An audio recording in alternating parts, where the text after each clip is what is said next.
এখন না উকুল বাচ্চা উকুল।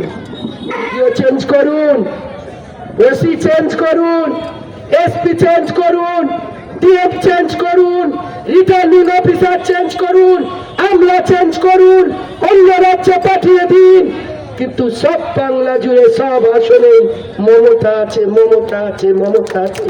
মানুষের মন থেকে মমতাকে সরিয়ে দিতে পারবেন না, অভিষেককে সরিয়ে দিতে পারবেন না।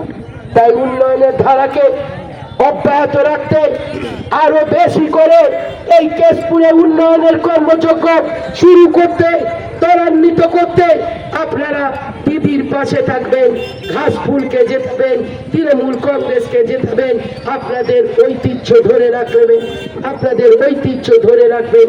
এই আশা আকাঙ্ক্ষা রেখে আপনাদের প্রত্যেকটা বুথে বুথে যাওয়ার কথা আমার প্রদ্যুৎ বলেছেন।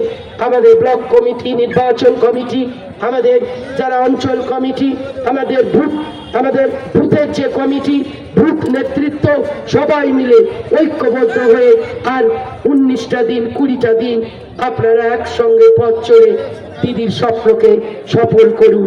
কারণ আপনারা দিদির সৈনিক, দিদির জন্য অনুগত প্রাণ, দিদির জন্য রক্ত ঝরাতে পারেন, মমতার জন্য শহীদ হতে পারেন, মমতার আন্দোলনের জন্য ঘর ছাড়া হতে পারেন। ঘরে আগুন লাগিয়ে দিয়েছে তবুও ছাড়েননি। আমি গেছিলাম 14 নম্বর জিপি, আমার পুরনো কর্মী ফোন করে আমায় বলছে, দিদি তুমি আমায় ডাকলে না। আমি তখন সত্যি ভাবলাম হাউ হাউ করে কাঁদছে।